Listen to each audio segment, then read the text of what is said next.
정보가 있는 시사 토크쇼 장윤선의 팟짱.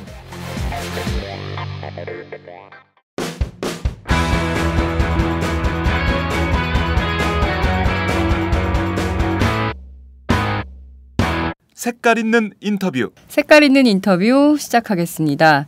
지난해에 이어서 올해도 대학 수학능력 시험 출제 오류가 지적이 됐죠. 2015학년도 대학 수학능력 시험 생명과학 2 8번 문항 그리고 영어 25번 문항의 복수정답 처리 문제와 관련해서 피해 보상 또 책임자 문책 요구가 거세지고 있는 상황인데요. 야당은 황우여 교육부 장관이 사퇴해야 된다. 그리고 박근혜 대통령이 반드시 사과해야 한다. 이렇게 요구를 하고 나서고 있습니다. 문제가 심각해지면서 박근혜 대통령은 수능의 출제 방식을 재검토하라 이렇게 지시를 했는데요.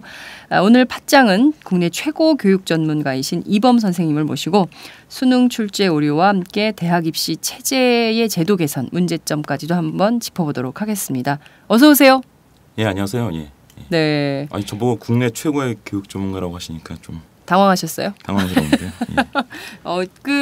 제가 알기로는 사교육시장, 공교육시장 할 것 없이 전부 이범하면 교육 전문가, 국내 최고의 교육 전문가 이렇게 알려져 있던데요. 학부모들 사이에서는 아니었나요? 뭐 일부 학부모님들은 주관적으로 그렇게 믿으실 수도 있죠. 예, 예. 그 정도로 하겠습니다. 네. 작년에 한 해만 그랬으면 모르겠는데 올해 또 그 수능 출제 문제 가운데 생명과학 2의 그 8번, 영어 25번 뭐 이런 오류가 계속 생겨요. 이게 특히 이제 생명과학 경우에는 오류가 아니고 함정 문제 아니냐 이렇게 분석도 하셨던데요. 실제 이거 좀 출제 오류 문제를 좀 어떻게 보시나요? 일단 이제 제 입장을 정확하게 표현하면 예년의 교육 당국의 입장을 전제로 한다면 이건 오류로 판정을 안 했을 겁니다. 왜 그렇게 보시나요? 일단 영어 문제는 사실 이건 완전 해프닝인데, 네. 그러니까 우리가 예를 들어 금리가 2%에서 2.5%로 인상되었다, 0.5%만큼 인상되었다, 네. 이렇게 표현하면 아무런 문제를 느끼지 않죠. 네. 근데 이제 이 주장은 뭐냐면 0.5% 인상했다라고 표현하면 안 되고 0.5% 포인트 인상되었다라고 표현해야 된다는 거예요. 약간 말장난이죠. 물론 세심한.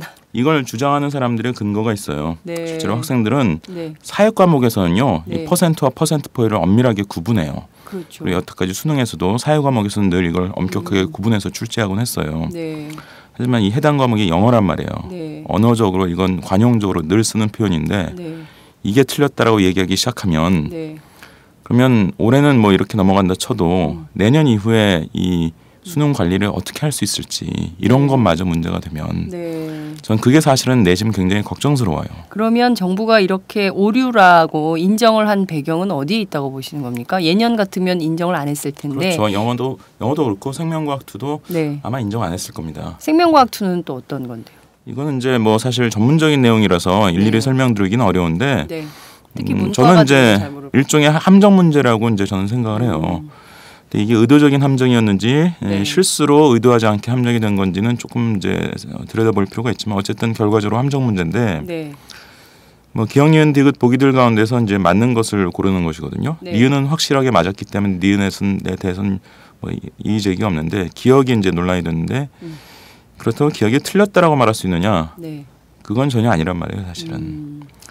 그래서 이것도 예년의 교육 당국의 기준으로 보면 오류 판정을 안 했을 것이다. 그런데 이제 왜 이 두 가지나 모두 다 영어, 생명과학2 모두 오류로 인정을 했을까? 네. 한마디로 이제 쫄아서 그렇다라고 판단할 수밖에 없어요. 일단 작년의 평가원이 매우 잘못했죠. 작년에 세계지리 이 문제는 네. 사실 누가 봐도 오류였습니다. 그리고 대부분의 세계지리 가르치는 교사들이 이거 오류다. 네. 라고 복수정답 인정해라라고 얘기했는데 당국이 무시했어요. 무시하고 그냥 뭐 진행하다가 결국 재판에서 네. 1심에서는 이제 교육당국이 이겼는데 2심에서 이제 지는 바람에 근데 황호 장관이 이분이 이제 판사 출신이거든요. 네. 아마 2심 판결문을 보고 이거 대법으로 가봤자 실익이 없다라고 판단했을 겁니다. 그래서 이제 이걸 인정을 한 거죠. 근데 이게 이제 바로 수능 직전이었단 말이에요. 네. 그러니까 거의 지난 수능 치르고 거의 1년이 다 되어가는 시점에서 올해 수능 직전에 네. 그러면 이제 출제 오류 인정한다. 그런 이제 후속 맞아요. 조치를 예. 발표했죠. 네. 그러니까 이 수능 오류 문제에 대해서 엄청나게 민감해진 거죠. 그래서 일단 언론이 아주 득달같이 달라붙었습니다. 세게 비판을 했죠. 그렇죠. 언론이 수능이 이번에 이제 치러지고 나서 직후부터 수험생 커뮤니티를 다 뒤지고 다니면서 하여튼 오류의 이응자만 들어가도 다 그걸 심층 취재를 했어요. 그리고 경마 중계식으로 보도를 했습니다. 그러니까 굉장히 민감하게 보도를 한 거죠. 네. 자, 교육당국 입장에서는 어떠냐? 작년에 그런 사고를 한번 쳤단 말이에요. 네. 그래서 이제 굉장히 면목 없는 상황이 되었는데, 그러니까 이 올해 새로 이제 제기된 이 수능 오류 문제와 관련해서도 굉장히 그 안전한 방향으로 판단할 수밖에 없는 이런 심리적 조건이 갖춰진 거예요. 네. 그리고 이제 관련 학회에도 이제 문의를 했는데 관련 학회 입장에서야 당연히 뭐 학문적으로 아주 이제 엄격하게 판단해서 네. 욕을 먹지 않을 수 있는 그런 방법, 그런 이제 어떤 결론으로 이제 결론을 내린 거죠. 네. 뭐 그렇다 보니까 결국 가뜩이나 심리적으로 위축되어 있는 교육당국 입장에서는 예전과 같은 판단 기준을 계속 이용해서 이제 출제율이 아니다라고 말하기 어려웠던 거죠. 저는 이 문제는 이제 이런 식으로 이해해야 된다라고 봐요. 네. 실질적으로 교육 당국이 그 작년에 오류 재판 과정에서 겪었던 경험을 토대로 해서 상당히 쫄아 있었고 또 언론이 대대적으로 비판 보도를 하면서 애진하게 그냥 인정을 하고 넘어가는 게 낫겠다. 맞고 가자. 이렇게 판단을 해서 이렇게 급하게 결정을 내린 것이 아니냐. 이렇게 분석을 좀 해주셨는데요. 그나저나 상위권 뭐 학생들 같은 경우에 이번 출제 오류 때문에 한 개만 틀려도 2등급, 등급이 바뀌어버리는 사실상 등급이 바뀌면 대학이 바뀌고 대학이 바뀌면 운명이 바뀌는 대한민국 그렇죠. 지금 현재 상황이 그런데요. 그래서 사실상 이게 수능 출제 오류 때문에 아이들 전체 인생이 바뀌는 대혼란이 야기되고 있다. 이런 비판이 좀 제기가 되고 있습니다. 실제로 얼마나 큰 영향을 미칠까. 수험생 학부모가 아닌 사람들, 수험생이 아닌 사람들은 잘 체감하기 어렵거든요. 다행히 영어 문제의 경우에는 네. 정답이 이제 원래 4번으로 되어 있었는데 4번을 표기한 학생들이 워낙 많아요. 그래서 이제 5번을 복수 정도로 인정을 해줘도 그로 인한 변화는 뭐 별로 없습니다. 네. 문제는 이제 생명과학 2인데요.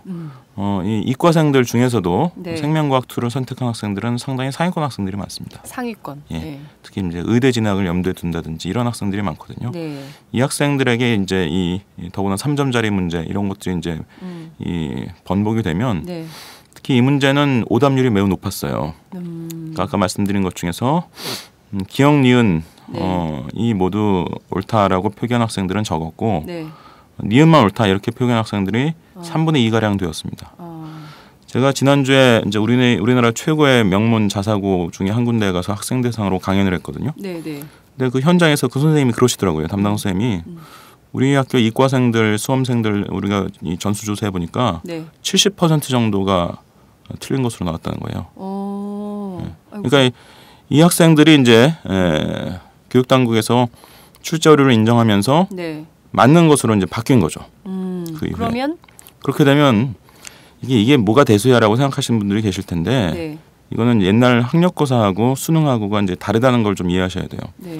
옛날 학력고사나 또 수능도 초반기에는 네. 그냥 점수가 나왔어요. 네. 그냥 자기 이제 이를테면 100점 만점에서 이 과목 몇 점이다 이 점수만 나왔는데 네. 이걸 흔히 원점수라고 합니다. 네. 2007학년도 이후에 수능 성적표에는요 원점수가 안 나옵니다. 원점수가 안 나오고 네. 상대평가 지표 2개만 딱 나와요. 이게 이제 표준 점수라는 것과 네. 등급입니다. 아, 등급은 이제 내신이나 수능이나 기준이 똑같은데 네. 상위 4%까지 1등급, 11%가 2등급, 23%가 3등급 뭐 이런 식으로 네, 이제 예. 9등급까지 내는 거예요. 네. 이 표준 점수는 이제 약간 이제 통계학적인 개념을 이제 이용한 건데 네. 그러니까 평균에 비해서 이 학생의 점수가 얼마나 높냐, 얼마나 낮냐, 요걸 활용해서 보정을 한 점수입니다. 네. 이게 이제 표준 점수예요. 네, 그러니까 네. 평균과의 격차가 어느 정도인지를 보여준다는 점에서 이것도 전형적인 상대평가 지표입니다. 네. 그러니까 지금 수능은 완전히 상대평가 지표만 제공하는 전형적인 대표적인 상대평가란 말이에요. 네, 네. 자, 이렇게 되면 어떤 학생이 등급이 오르면요, 네. 어떤 학생은 등급이 내려갑니다. 그렇겠죠. 상대평가는 제로섬 게임이거든요. 그렇죠. 어떤 학생이 표준 점수가 올라가면 어떤 학생은 내려가게 돼 있어요. 네. 그러니까 결국 이를테면 생명과학 2 문제의 경우에 보다 신중하고 세심하게 생각해서 네. 원래 정답을 맞추던 학생들은 네. 손해를 보게 됩니다. 되는 거네요. 예. 출제 당국에서 이제 교육 당국에서 이제 출제를 인정하게 됨으로 인해서 네. 복수정 대비 인정되면 이 학생들은 손해가 되는 거죠. 그렇죠. 영어도 뭐 다행히 영어의 경우는 이제 바뀐 학생이 많지 않아서 그렇긴 하지만 엄밀히 말하면 약간의 손해가 있는 거죠. 네. 그러면 등급이 바뀌면 무슨 문제가 생기느냐? 네. 등급은 지금 수시에서 활용합니다. 수시. 예, 정시에서 활용하는 건 아니고요. 네. 수시에 이제 전형 중에 전부는 아니고 이제 상당 부분에서 네. 이를테면 뭐 500명을 논술로 뽑겠는데 네. 예, 논술로 최종 합격하려면 그래도 수능에서 몇 과목 이상에서 몇 등급 이상 받아야 된다. 이걸 이제 최저 학력 기준이라고 합니다. 최저 학력 기준. 예. 네. 그러니까 수시에서는 수능은 등급이 최저 학력 기준으로 활용돼요. 그러니까 여기서 이제 이 등급이 충족되었다고 생각했다가 내려가는 학생이 있을 거 아니에요. 그렇겠네요. 이 학생들은 엄청나게 억울한 상황이 되는 겁니다. 이거 어떻게 해야 됩니까? 그러니까 올라가는 학생이야 뭐 네, 상관이 자기의 없지만. 나름의 억울함이 조금 해소되는 측면도 있겠고 하니까 네. 뭐 교육적으로 꼭 바람직하지 않다라고 볼 수는 없죠. 그러니까 네. 나름대로 바람직한 측면이 있다라고 인정할 수 있는데 문제는 이게 상대 평가이기 때문에 떨어지는 학생이 있다는 거예요. 네. 그러면 결국 뭐 일부 언론에서 이 학생들이 또 역차별로 인한 소송을 제기하지 않겠냐 뭐 이런 얘기까지 나오는 배경은 바로 여기에 있는 겁니다. 그래서 근본적인 물론 잘못은 이제 철저하게 문제 검토를 못한 교육 당국이 있는 거지만 언론의 경마중계식 보도 그리고 지난 세계지리 오류 사건으로 인해서 교육 당국에서 굉장히 위축돼 있다는 이런 것 때문에 제가 보기에는 이제 다소 성급하게 출제 오류를 인정해 버림으로 인해서 후폭풍을 또 한 번 그러니까 이로 인해서 등급이나 점수가 낮아지는 학생들로부터 또 항의를 받는 이런 일이 벌어지는 거죠. 네. 아까 했던 얘기를 이어서 얘기하면 정시에서는 뭘 활용하냐? 정시에서는 수능 표준 점수를 활용합니다. 표준 점수. 100분위를 활용하는 경우도 있는데요. 어쨌든 이해하기 쉽게 설명드리면 어쨌든 표준 점수를 활용한다. 이런 건데 여기서도 역시 이제 올라가는 학생이 있지만 상대적으로 출제 오류 인정되면 내려가는 학생이 있으니까 여기서도 이제 뭔가 억울한 느낌을 받는 학생들이 당연히 나오게 돼 있는 거죠. 그러면 이게 당락에도 상당히 큰 영향을 미칠 수가 있겠네요. 이번에 특히 상위권 치대, 의대 이런 데 가려고 하는 이과 학생들의 경우에는 당락에도 재수생들이 많아지는 상황이 벌어지는 거 아닙니까? 그렇죠. 올해 수능이 쉬울 거라는 건 사실 계속 예고가 됐습니다. 네. 수능을 치르기 전에 6월과 9월 두 번에 걸쳐서 수능 출제 기관이 이제 한국교육과정평가원인데요. 교육과정평가원에서 직접 모의고사를 냅니다. 이게 6월과 9월 모의고사인데 6월 모의고사도 영어가 매우 쉽게 나왔고요. 9월에서는 영어 국어가 매우 쉽게 나왔어요. 그래서 국어는 한 문제만 틀리면 2등급. 9월 모의고사에서 또 영어는 두 문제 틀리면 2등급. 이런 식으로 이제 나왔습니다. 근데 이번 수능은 이제 뚜껑을 열어보자. 역시 이제 쉽게 나왔는데 쉬워진 과목이 조금 달랐습니다. 영어와 수학이 쉬웠어요. 특히 이과 수학이 이제 수학 B형이라고 부르는데 이게 이제 특히 쉬웠단 말이에요. 영어는 두 문제 틀리면 2등급인데 이제 수학 B형의 경우는 한 문제만 틀리면 2등급 이런 상황이 되었습니다. 그러니까 이과 최상위권 학생들 사이에 변별력이 조금 떨어진 거죠. 이렇게 되면 이제 수시에는 사실 등급을 활용하는 것이기 때문에 아주 심각한 문제가 벌어지는 않습니다. 근데 정시의 경우에는 이 표준 점수를 그대로 활용하게 되어 있는데 그러면은 한 문제만 틀려도 2등급이 될 정도로 결국 변별력이 너무 약해지니까 상위권 학생들을 중심으로 불안감과 불만이 증폭될 수밖에 없는 거죠. 특히 이제 이과의 최상위권 학생들은 이제 의대를 가려는 학생들이 많은데 도대체 올해 정시에 의대의 합격 예측을 도대체 어떻게 할 수 있느냐? 그러니까 수학이 변별력이 약했는데 거기다 더해서 이 학생들 중에 상당수가 선택한 생명과학 쪽의 변별력이 약해진 거란 말이에요. 출제 오류 인정으로 인해서.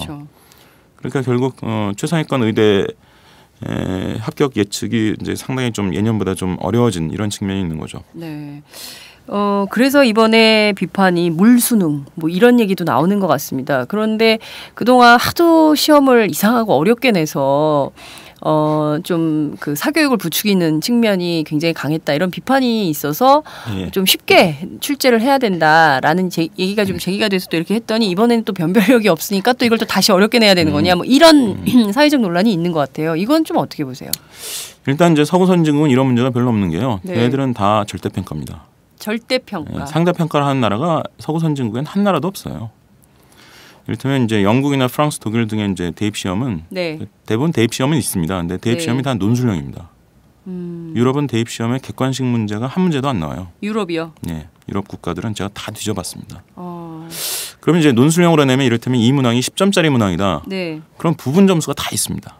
부분 점수. 예, 이 정도의 이 수준의 서술이 있으면 몇 점, 뭐 이런 내용이 들어가 있으면 네, 몇 점, 몇 이런 점. 부분 점수가 다 있기 때문에 네. 당연히 절대평가죠 이거는. 예. 근데 우리나라 수능하고 비슷한 오지선다 시험이 미국 SAT거든요. 네. 근데 미국 SAT는 절대평가인데다가 이제 표준화를 잘 시켜놔서 네. 여러 번 봐도 되게 만들어놨죠. 토익 시험처럼. 심지어 작년에 미리 봐도 되고 뭐 이렇게 네, 만들어놨습니다. 예, 예.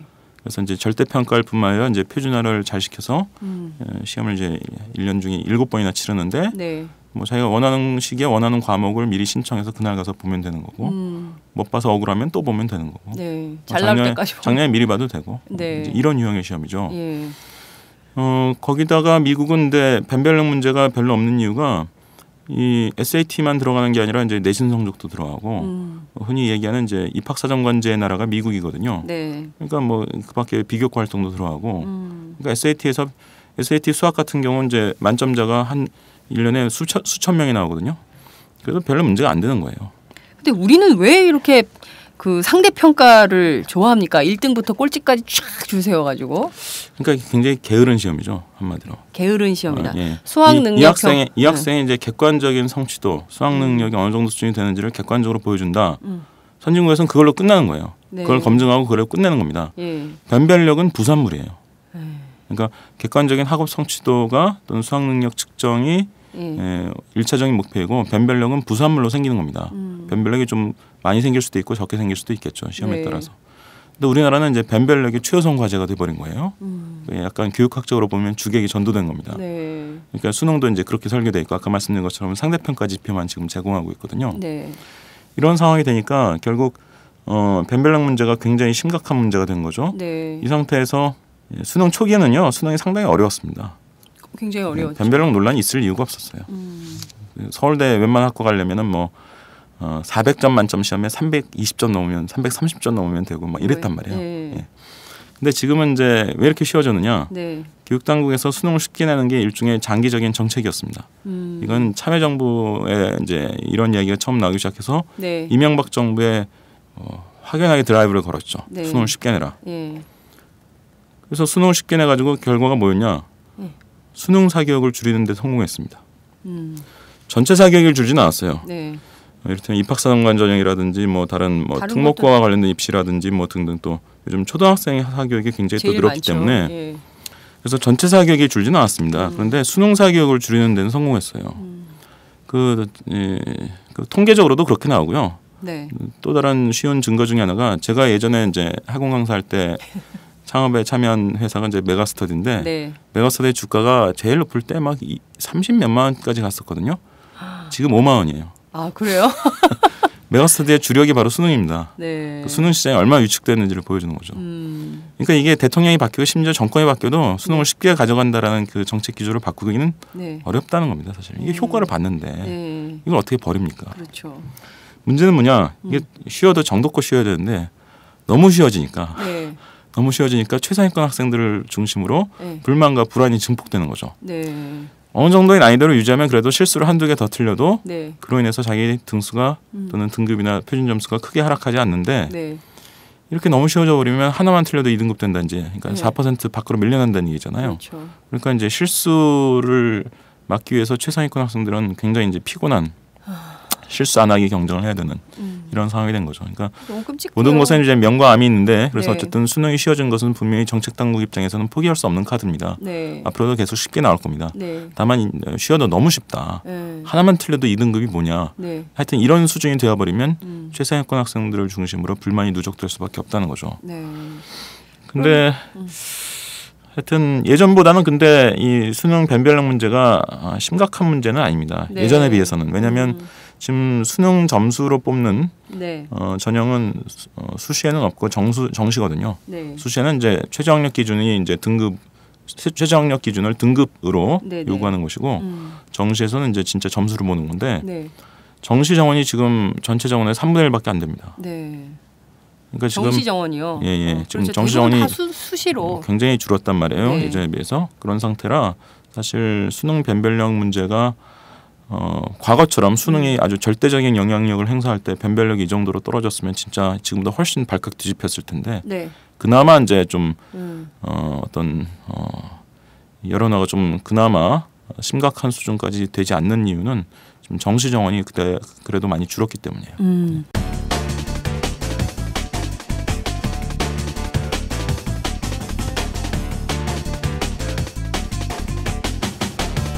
장윤선의 팟짱.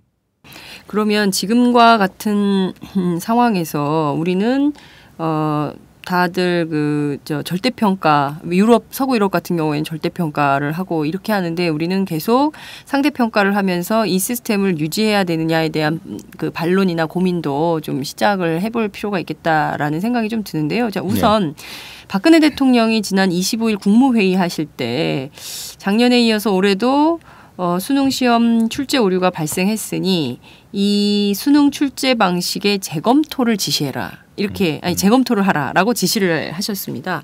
대통령 한마디에 한 94년 이후에 도입됐던 이 수능이 20년 만에 손질을 하게 되는 이런 상황이 된 거거든요. 어떻게 보십니까? 근데 이 표현을 잘 눈여겨 보세요. 네. 출제 방식이라고 했어요. 출제 방식. 그러니까 수능의 어떤 근간 체계를 재검토하라고 얘기하지는 않았습니다. 네. 출제 방식을 재검토하라고 했습니다. 네. 그러니까 결국 뭔가 보완책이 나오긴 하겠지만 그것이 일반인들이 생각하는 것만 그렇게 아주 큰 규모의 변화일까? 그렇지는 않을 수 있다는 거예요. 네. 실제로 대통령이 이 말씀하기에 바로 전날 네. 교육당국에서 교육부에서 뭐라고 발표했냐면 하여튼 황교안 장관이 얘기했죠. 예. 황교안 장관이 하여튼 그 외부 위원들을 많이 참여시켜 가지고 예. 어떤 이걸 개선할 수 있는 어떤 개선안을 새로운 위원회를 통해서 이제 마련하겠다라고 네. 얘기해 놓고는 근데 그 개선안을 언제부터 적용하냐? 다음 해 수능부터 내년 수능부터 적용하겠다라고 이렇게 발표했거든요. 그러면 개선안이 만들어져서 한 2, 3년 뒤부터 적용된다라고 만약 생각하면 네. 상당히 큰 규모의 개선이 있을 수 있겠구나라고 기대할 수 있지만 그렇죠. 바로 내년부터 적용할 거라면 네. 근본적으로 크게 바뀌긴 좀 어려워지는 거죠. 언론은 20년 만에 대폭 손질될 거다 이런 예고 기사를 막 쏟아내고 있는데 이것 역시 또 그래서 엉뚱한 이제 소리 황교안 하고 장관이 얘기할 때는 이제 그 정도로 예측이 되었단 말이에요. 예. 근데 그 다음 날 대통령이 예.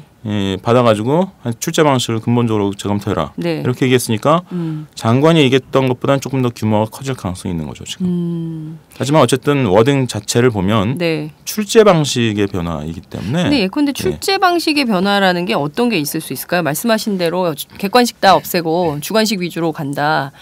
이러면 엄마들 더 골치 아파지는데. 그러니까 그 정도의 얘기를 하는 건 아닐 겁니다. 아마. 네. 그 출제 방식 대표적으로 출제 방식의 변화를 이제 생각해 볼 수 있는 것은 문제은행식이라든지 이제 이런 건데요. 네. 대표적인 게 이제 미국 SAT나 그 유사한 시험 ACT라는 게 있는데 이런 시험들은 다 문제은행식이죠. 네. 그래서 SAT 시험 문항 유출 사건이 계속 터지는 이유가 뭐냐면 문제은행식으로 이제 관리를 해야 사실은 난이도를 맞추기가 쉽거든요. 네. 그래서 문제은행식으로 관리하다 보니까 나왔던 문제를 재활용하는 경우가 많아요. 네. 그러니까 나왔던 문제가 재활용되니까 이 일부 문항은 SAT 주관기관에서 이제 뭐 대외적으로 발표를 합니다. 이런 네, 문항 냈더라 네, 발표를 하지만 예.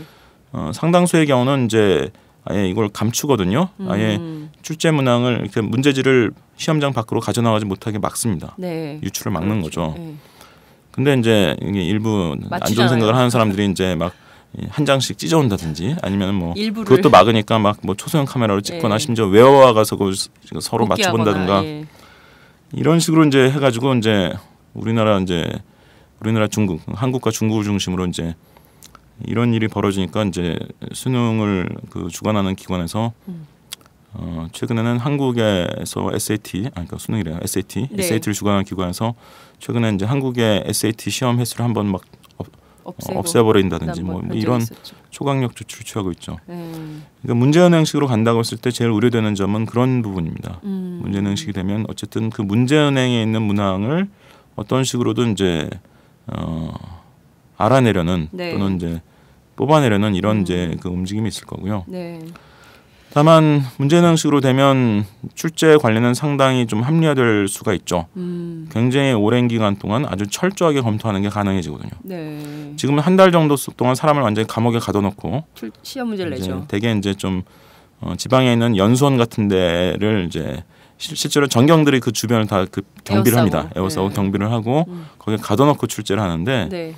사실 이제 출제행 형식으로 이제 문제행 형식으로 이걸 변경한다면 그런 식의 출제를 할 필요가 없어지니까 훨씬 좀 철저하고 체계적인 어떤 권리 감독은 출제 과정의 권리 감독은 가능할 거라고 봅니다. 그래서 문항의 어떤 신뢰도를 높이는 데는 좀 기여를 할 것 같아요. 네. 지금보다는. 다만 SAT에서 우리가 이제 볼 수 있었듯이 어떤 유출 문제 이런 것들이 있는데 이건 이제 수능을 한 번 보느냐 여러 번 보느냐하고도 관련된 문제여서 이건 약간 좀 다른 차원의 문제이긴 합니다. 네. 어찌됐든 대통령이 재검토를 하라고 지시를 한 다음에 청와대 정부 새누리당이 실무 당정청 협의에 수립을 했어요. 돌입을 했어요. 정치권에서 출제 시스템을 개선한다.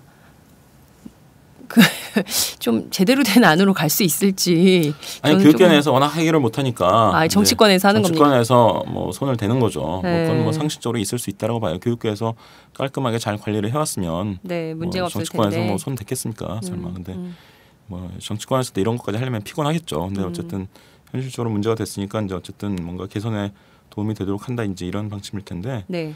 뭐 차제 하여튼 우리나라 이제 수능 출제는 이게 분명히 고등학교 교육과정의 시험임에도 불구하고 네. 대학 교수들이 주도를 해왔어요. 그렇죠. 대개 출제위원들은 고등학교 교사가 최근에 조금 포함되긴 했습니다만 대체로 대학 교수들이고 검토위원이 고등학교 교사들입니다.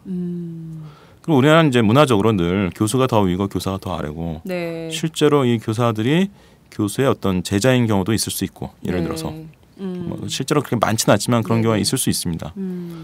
뭐 그러다 보니까 이제 당연히 이제 상대적으로 고등학생들의 수준이나 네. 현재 상황, 뭐 학교에서 교육과정 정확히 어떻게 뭘 배우는지 이런 거에 대한 구체적인 감각이 대학 교수들은 아무래도 좀 떨어지거든요. 네. 이런 상황에서 교사들은 네. 고교 교사들은 그런 전문성이 훨씬 더 강한 데에 비해서 주로 검토만 하게 되는 이게 이제 결국은 하여튼 여러 가지 문제를 일으키는 중요한 문제 이유 중에 하나인데 네. 그런 것도 좀 개선이 돼야 된다고 봅니다. 네. 정치권에서 그런 거 다 지적하겠죠. 예. 실제로 이번에 그 수능 난이도 조절과 관련해 가지고 현장 교사들이 이런 얘기를 좀 하던데요. 그러니까 3점짜리, 4점짜리 이렇게 고배점 문항이 거의 평소 다뤄지지 않는 아주 지엽적인 부분에서 출제를 하다 보니까 이런 문제들이 좀 생기는 거 아니냐, 이런 오류 가능성이 높아지는 거 아니냐 이런 진단도 나오던데요. 예컨대 그러면 그러니까 이런 게 실제로 존재하니까 교사들이 이런 얘기를 하겠죠. 그러니까 전혀 그런 경우가 있습니다. 예. 근데 꼭 뭐 3, 4점짜리가 아니어도 네. 더 뭐 배점이 작은 경우에도 뭐 그런 경우들이 있죠. 네. 아 이거는 변별력을 위해서 억지 변별력을 위해서 낸 문제구나. 문제를 위한 문제. 그렇죠. 이른바 네. 그런 경우가 사실 아주 많지는 않은데요. 어쨌든 네. 발견이 됩니다. 네. 그러니까 당연히 저런 지적이 나오는 거죠. 예. 실제로 근데 그런 얘기도 있어요. 그러니까 과거에 하도 사교육 문제가 심각해지니까 EBS를 통한 그 교육 환경을 좀 만들자라고 해서 EBS 중심으로 가다 보니까 쉬운 수능 뭐 이런 시스템으로 이제 그 가는 건데, 근데 EBS에서 내는 것들이 또 문제가 있는 거 아니냐. EBS 자체가 절대 권력이 돼버렸다. 뭐. 그러니까 쉬운 수능 문제하고 EBS 반영은 다른 차원의 문제입니다. 실제로 EBS 반영이요. 네. 참여정부 때, 노무현 정부 때도 한 번 한 적이 있었죠. 2004년에 그 아주 충격적인 조치를 발표했었죠. 네. EBS에서 무료 수능 강의를 하고 네. 그거를 수능에 70% 반영한다. 이게 이제 2005학년도, 2006학년도 시행이 됐습니다. 네. 근데 이게 용두사미꼴로 점점 이제 흐릿해졌죠. 그러다가 사실 이 정책을 이명박 정부 때 리바이벌을 한 겁니다. 사실. 아, 그래요. 예. 네. 그래서 노무현 정부 때는 70% 반영했음에도 불구하고 이렇게 쉽지 않았어요. 그러니까 반영을 한다는 것과 난이도를 낮춘다는 것은 상당히 다른 차원의 문제라는 거예요. 아, 예. 근데 어쨌든 EBS 반영이라는 이제 이 수를 왜 생각했겠느냐? 이건 네. 보나마나 이제 사교육을 좀 잡자 이런 취지였겠죠. 예. 네. 그렇지만 사교육은 여전히 활개를 치고 있는 상황인 것 같은데, 일각에서는 차제에 그 출제위원들, 검토위원들, 방금 앞서 그 이제 교사들하고 교수들의 문제점 말씀해 주셨는데, 이 인적 구성도 좀 바꿔야 되는 거 아니냐. 아 근데 저는 이게 인적 구성 뭐 바꾸긴 바꿔야 되는데 바꾼다고 이게 꼭 해결될 거냐는 좀 회의적이에요. 왜냐하면 우리나라가 전체적으로 이게 토론 문화가 성숙돼 있지 않단 말이에요. 네, 그렇죠. 자기가 출제한 문항이 마치 자기 자존심의 증거인 것처럼. 아니 근데 이거는 수능 출제뿐만 아니라 우리나라 사회 곳곳에서 네. 만연해 있는 일이란 말이에요, 사실은. 내가 하면 그렇죠. 내 의견이 뭔가 토론 과정에서 반박되었다 그러면 엄청 자존심 상해하는 이런 경우를. 물론 자존심을 걸어야 할 만한 중요한 주제도 있을 수 있지만 네. 출제하다가 문제 오류가 있을 수 있는 거죠. 사실 그거야 아마 사람 하다 보면 그건 자존심 걸 일이 아닌데. 네.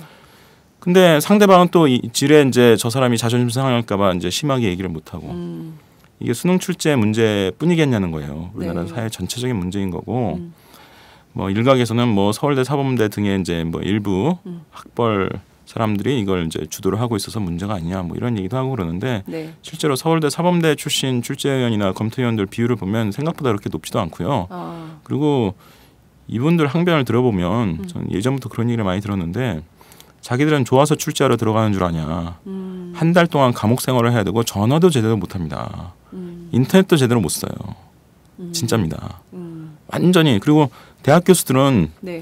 학교 교사도 그렇죠. 자기가 가르치던 고3 애들 그 어쨌든 자기가 공대에서 가르치던 고3 애들을 갑자기 수능 직전에 팽개치고 나와서 대학 교수들은 또 강의에다가 그거 팽개치고 그거 한 달 출제 들어간다고 해서 뭐 학교에서 연구 점수 1점이라도 더 주냐 교수 평가 좀 우대해 주냐 전혀 없거든요. 그래요? 그러니까 서울대 사범대 이 선배들이 후배를 야 이번에 출제할 사람 없으니까 네가 들어와 찍어서 그래요? 동원하는 경우가 많이 있어요. 그러니까 저는 또 그래도 수능 출제위원 이게 무슨 대단한 기득권이라고 사람들이 서울대 사범대 이거 장악하고 안 놓고 이런 게 아니란 말이에요. 예. 다 기피하는 3D 이 업무예요 이게 사실. 그래요. 근데 왠지 이게 수능 출제위원 이런 타이틀 하나 걸면 이게 가문의 영광이 되지 않을까 싶어서 서로 하려고 하지 않을까 생각했는데 그게 전혀 아니라는 얘기시군요. 아니 물론 영광이긴 하죠. 네. 하지만 이거 어떻게 수능 출제위원 타이틀 단 사람이 수백 수천 명일 텐데 의미 없다. 의미 없다. 한 번 더 단다고 해서 개인으로서는 영광이겠지만 그게 무슨 내가 그걸 가지고 돈벌이를 더 할 수 있겠느냐. 이를테면 뭐 이를테면 내가 교사로서의 경력에 무슨 큰 도움이 되느냐. 네. 그런 거 별로 없단 말이에요. 알겠습니다. 자, 그런데 이렇게 계속 해마다 수능 출제 오류가 계속 반복이 되면 차제의 대입 제도에 대한 좀 근본적인 대안을 마련하는 것이 어떠냐 이런 주장도 좀 제기가 되고 있습니다. 아까 앞서 말씀하신 대로 서구 유럽의 경우에는 절대 평가를 하고 있고 객관식 문화 우리처럼 있는 나라 없다라고 말씀을 해주셨는데요. 예컨대 지금 모든 아이들이 정말 수능이 무슨 정말 국가고시의 그렇죠. 첫 번째 국가가 주관하는 곳이죠. 예, 국가고시 첫 번째 관문이고 그리고 또 우리의 경우에 대학을 안 가면 안 되는 문화. 그래서 인구의 한 80%가 대학을 가는 이런 상황에서 이 대입제도 근본적인 개혁이 좀 필요하다라는 진단도 좀 계속 나오고 있는데요. 선생님 좀 어떤 방향으로 바뀌어야 된다고 보세요? 일단 이제 우리나라에서 대입 경쟁이 너무 심하다라는 것은 사실 대학 입시를 바꿔가지고 해결할 수 있는 거는 거의 별로 없어요. 어차피 왜 이렇게 경쟁이 심하냐 이거는 사실은 대학 입시 제도를 어떻게 설계하냐의 문제라기보다는 대학 간 서열 격차가 굉장히 크고 어느 대학을 가느냐에 따라서 내가 사회적으로 받을 수 있는 대접이 매우 다르다고 생각하기 때문이거든요. 네. 뭐 주관적인 생각일 수도 있고 하지만 상당 부분은 뭐 우리가 알고 있듯이 실제로 이제 사회 현상으로서 잘 드러나고 있는 거죠. 그러니까 흔히 우리가 학벌이라고 하는 문제, 네. 학벌주의라고 하는 문제. 또 이제 그와 결부되는 어떤 대학 서열 격차가 지나치게 크다는 것. 그러니까 대학이나 사회의 책임을 물어야 되는 부분이에요. 경쟁이 심각하다는 건. 네. 근데 어쨌든 경쟁이 심각하다는 것을 제외하고도 네. 우리나라 대입제도에는 심각한 문제가 몇 가지 있어요. 대표적인 문제가 대부분의 나라들이 이 내신과는 별도의 대입 시험이 있어요. 미국도 있고 영국, 프랑스, 독일 영국은 좀 다른데 하여튼 프랑스, 독일 등등 스웨덴 다 있습니다. 네. 근데 그 대입 시험이 다 한 가지예요. 유일하게 선진국 중에서 대입 시험이 두 가지인 나라가 일본이에요. 일본은 우리나라 수능과 유사한 센터 시험이라는 게 있어요. 네. 일본은 이제 이걸 1월에 봅니다. 네. 걔들은 개학이 4월이기 때문에 네. 1월에 이 시험을 봐요. 예. 그리고 이제 대학별로 보는 본고사가 있어요. 그러니까 대입 두 번 시험이 보는 거. 이원화되어 있는 거죠. 예. 우리나라가 딱 그래요. 우리나라가 수능이라는 어떤 국가고시 형태의 대입 시험이 있고 네. 대학별로 치르는 논술고사가 있어요. 논술고사. 예. 이원화되어 있어요. 그러면 도대체 어느 거에 장단을 맞춰야 되겠습니까? 벌써 여기서 상당한 비효율의 문제가 이제 발생을 합니다. 그러니까 서구 선진국은 다 대입 시험이 있더라도 다 한 가지이기 때문에 네. 그와 관련해서 이제 뭔가 좀 이게 좀 길어질까봐 얘기를 할까 말까 하다가 지금 드리는 말씀인데 예. 미국은 대입 시험 준비를 고등학교에서 안 해줍니다. 어디서 합니까? 알아서 하는 겁니다. 자기가 알아서. 예. 왜냐하면 미국 SAT는 아까 말씀드렸지만 1년에 7번이나 볼 수 있고 아무 때나 보고 네. 과목도 뭐 선택 과목이 20가지나 있어요. 심지어 작년에 미리 본 애도 있고 재작년에 미리 본 애도 있고 대부분의 대학에서 2년 전, 3년 전까지 성적까지 유효한 것으로 봐주거든요. 네. 애들마다 시험 보는 패턴이 다 다른 거예요. 그러니까 학교에서 일제히 시험 문제를 풀어주는 식의 수업을 하는 게 불가능한 거예요. 네, 우리만 이렇게 하는 그렇죠. 거군요. 자율학습하면서. 그러니까 미국은 객관식 오지선다 대입 시험이 있지만 대입 시험 준비는 네가 알아서 하는 거고 사실 그 틈새를 비집고 요즘 한국식 SAT 학원이 미국에서 조금씩 생기고 있는 겁니다. 대도시를 중심으로. 네. 그건 한국 교육이 우수해서 생기는 게 아니고요. 네. 원래 미국 교육 제도가 그게 허술한 거예요. 대입 시험 웬만한 대학 가면 SAT를 봐야 되는데 SAT 네. 준비를 학교에서 안 해줘요.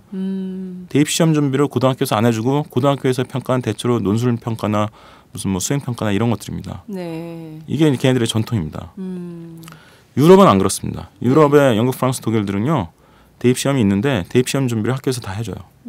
독일이나 프랑스 같은 경우. 우리처럼 그렇게 해준다는 건가요? 예, 다 고등학교 교육 과정과 잘 연계돼 있습니다. 네. 이 고등학교 수업을 잘 들으면 그게 또 입시 준비가 딱 돼요. 근데 문제는 뭐냐? 그 대입 시험이 다 논술형이에요. 논술형. 네. 그러니까 애들이 우리처럼 문제집을 푸는 수업을 고등학교에서 하는 게 아니라 네. 맨날 책 읽고 토론하고 탐구 활동하고 이제 이런 식의 수업을 하는 겁니다. 우리는 초등학생부터 다 문제집 한 권씩 사가지고 풀어야 그렇죠. 되잖아요. 논술형 유럽의 논술형 입시 문제를 보면요, 진짜 기가 막히는 게 제가 독일의 입시 문제를 보고 진짜 깜짝 놀란 게 네. 수학 문제인데 네 생각을 쓰라요. 수학 문제인데 정답이 없어요?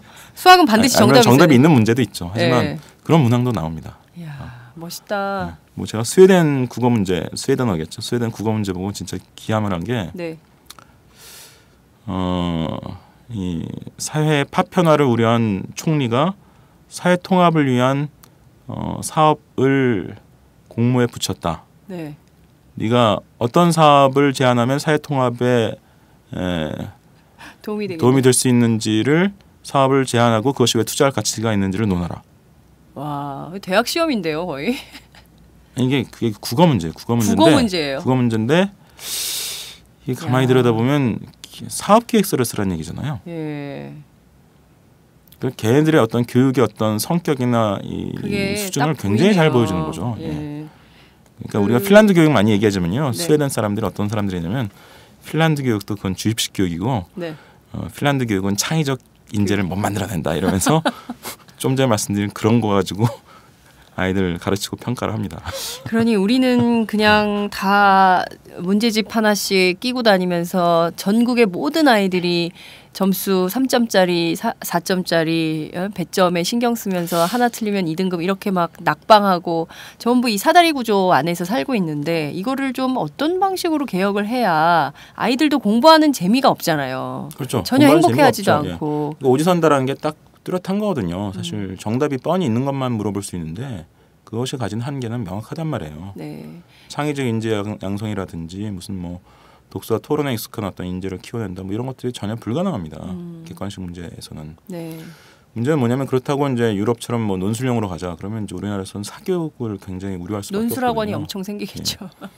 그래서 제가 보기에는 좀 우리가 영국 제도 같은 걸 한번 들여다볼 필요가 있는데. 영국 시스템이요. 네.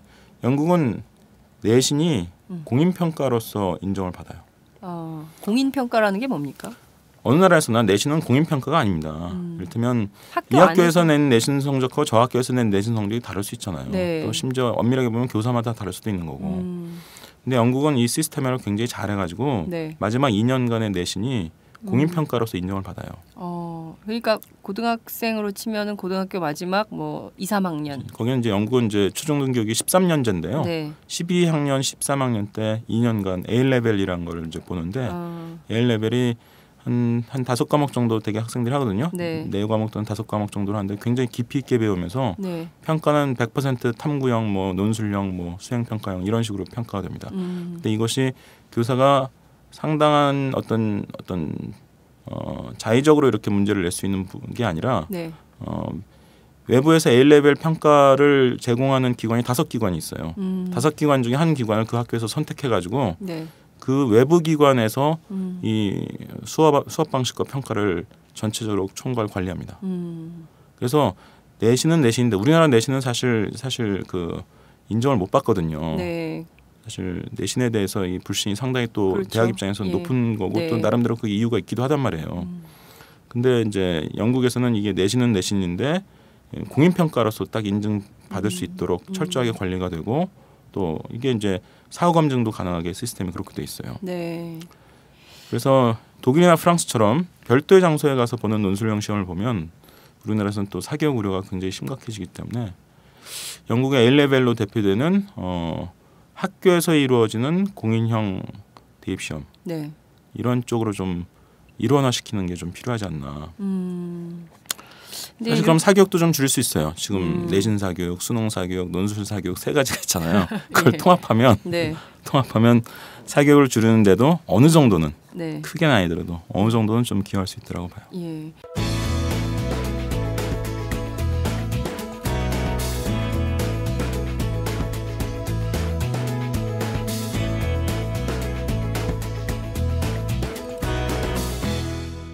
장윤선의 팟짱. 이를테면 지금 저희가 이제 수능 출제 오류 문제를 시작으로 해서 대입 수능 시스템 대입 제도 개선 문제까지도 좀 이렇게 쭉 들여다봤는데요.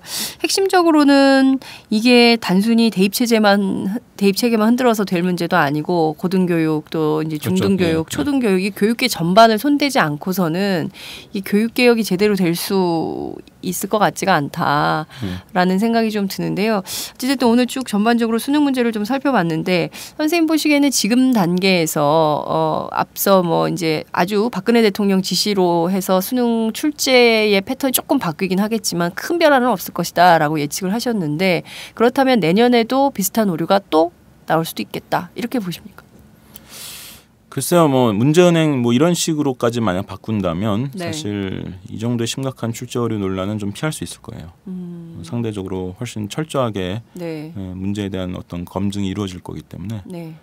그래서 일단 출제 오류를 막는 쪽을 기준으로 본다면 문제은행 형식이 제일 적합한 방식이다 이렇게 말씀드릴 수 있을 것 같고요. 네. 또 하나 우리가 이제 박근혜 정부 이후에 이제 수능의 중요한 변화를 봐야 될 게 수능이 절대 평가로 조금씩 바뀌고 있어요. 이 정부 들어서 이제 들어서자마자 국사가 이제 논란이 되면서 네. 국사가 문이과 공통 필수 과목으로 다시 복원이 됐습니다. 이게 네. 10년 만이에요. 그렇죠. 10년 이전에는 이제 문이과 공통 필수였다가 10년 전쯤에 문과 사회탐구 선택 과목으로 바뀌었었거든요. 네. 다시 이제 문이과 공통 필수 과목으로 수능에서 네. 국사가 복원이 됩니다. 근데 국사 상당히 양도 많고 이렇게 좀 학생들이 부담스러운 과목이다 보니까 네.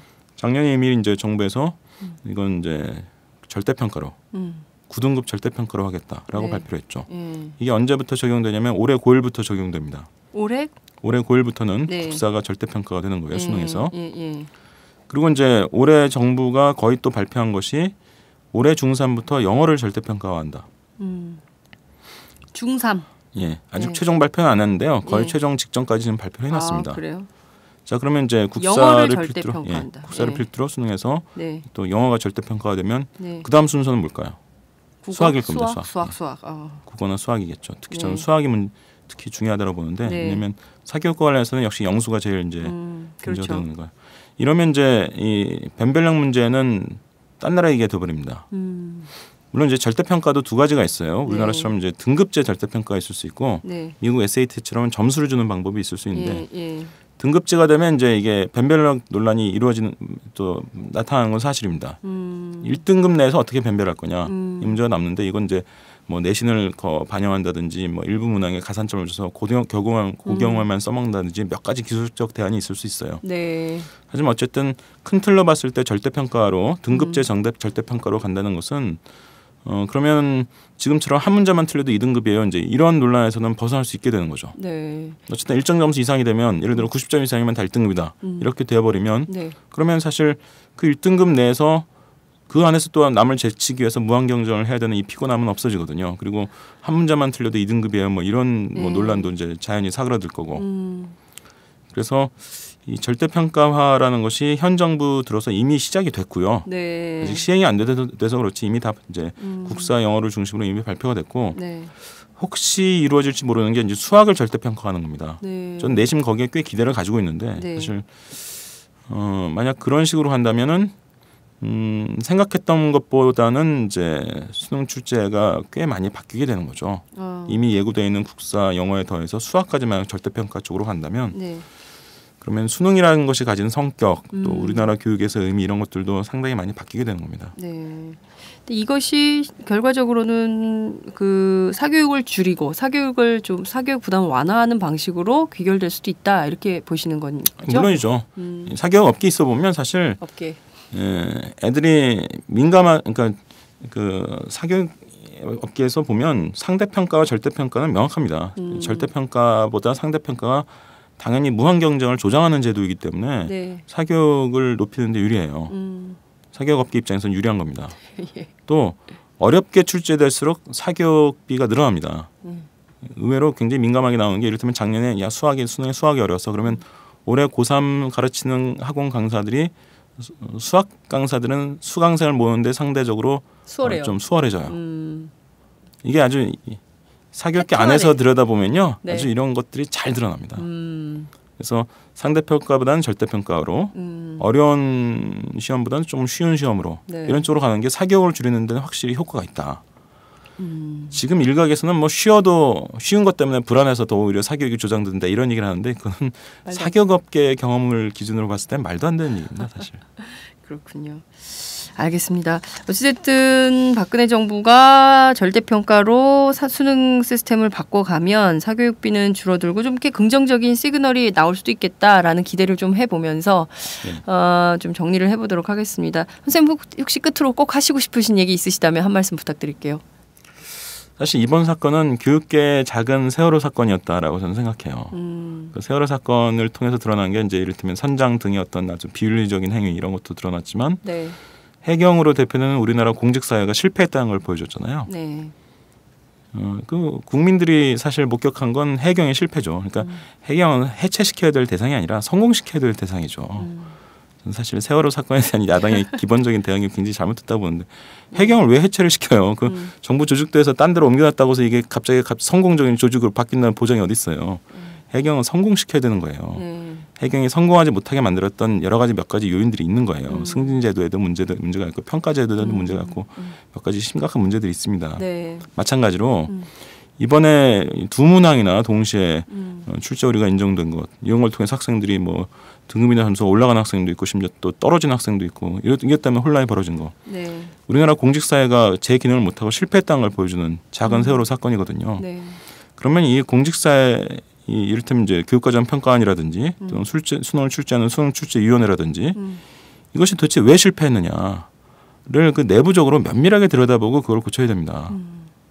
그래서 제가 아까 말씀드린 것처럼 뭐 이를테면 문제능식으로 간다든지 뭐 몇 가지 이제 대안이 있을 수 있는데 어떠한 대안을 채택하더라도 어쨌든 이 공직사회가 제 기능을 하도록 네. 무슨 간판만 바꾸다는 식의 어떤 요식행위가 아니라 제 기능을 할 수 있도록 내부적 질서를 좀 바꿔야 된다. 내부 질서를. 그것이 핵심이다. 이 말씀을 꼭 드리고 싶어요. 예. 네, 알겠습니다, 선생님. 오늘 그 수능 학부모들 또 수능 시험을 마친 혹은 또 지금 고등학교 2학년, 1학년 이 수학 능력 시험을 앞두고 있는 학생들이 굉장히 관심 있게 듣지 않았을까라는 생각이 좀 듭니다. 오늘 말씀 너무 감사드리고요. 다음 기회에 다른 이슈로 또 찾아뵙도록 하겠습니다. 고맙습니다. 예, 고맙습니다.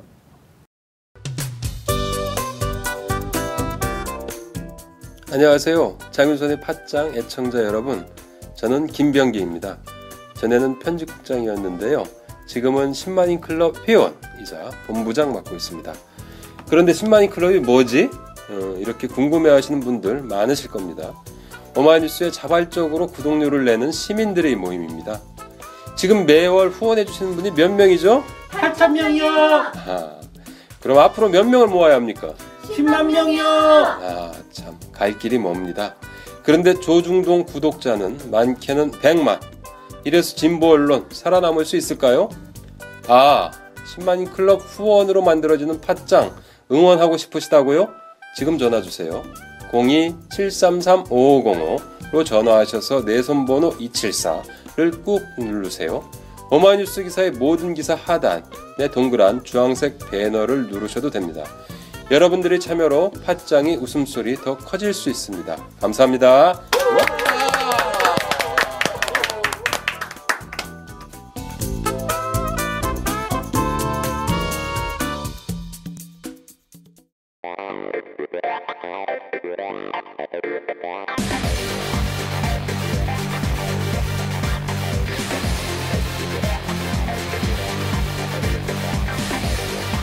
정보가 있는 시사 토크쇼 장윤선의 팟짱.